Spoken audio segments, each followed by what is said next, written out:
किसी गांव में एक गरीब किसान रहता था जिसका नाम रमेश था। रमेश का जीवन कठिनाइयों से भरा हुआ था, लेकिन उसकी मेहनत और ईमानदारी के कारण गांव में सब उसकी इज्जत करते थे। रमेश के पास बहुत थोड़ी सी जमीन थी, जिस पर वह और उसका परिवार खेती करते थे। रमेश की पत्नी गीता और दो छोटे बच्चे सोनू और मोनू भी रमेश के साथ खेत में काम करते थे। उनके पास न ही पर्याप्त साधन थे और न ही अधिक पैसा, लेकिन वे अपने आप को खुश रखने की कोशिश करते थे। वे मेहनत करते और उम्मीद करते कि एक दिन उनकी स्थिति सुधरेगी। एक दिन गांव में बहुत तेज बारिश होने लगी।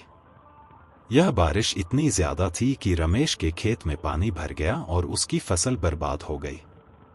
रमेश और उसका परिवार बहुत परेशान हो गए क्योंकि उनके पास खाने के लिए कुछ भी नहीं बचा था। उन्होंने अपने पास जो थोड़ी सी बचत थी उसे भी बर्बादी से पहले ही खर्च कर दिया था। रमेश को कुछ समझ नहीं आया कि अब क्या करें। उसने गांव के मुखिया से मदद मांगी, लेकिन मुखिया ने भी उसकी मदद करने में असमर्थता जताई। रमेश हताश होकर घर लौट आया और सोचने लगा कि कैसे अपने परिवार का पेट भरे।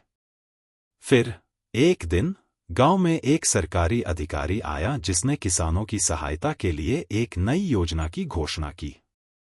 रमेश ने इस योजना के बारे में सुना और तुरंत पंचायत कार्यालय गया। वहां जाकर उसने अपनी समस्या बताई और योजना के तहत मिलने वाली सहायता के लिए आवेदन किया। कुछ ही दिनों में रमेश को सरकारी सहायता मिल गई, जिससे उसने अपनी जमीन फिर से तैयार की और नए सिरे से खेती शुरू की। रमेश की मेहनत रंग लाई और इस बार उसकी फसल बहुत अच्छी हुई। उसकी जिंदगी में अब थोड़ी सी खुशी और समृद्धि आई। वह जानता था कि मुश्किलें अभी खत्म नहीं हुई हैं, लेकिन अब उसके पास उम्मीद थी और सबसे बड़ी बात यह कि उसने कभी हार नहीं मानी थी।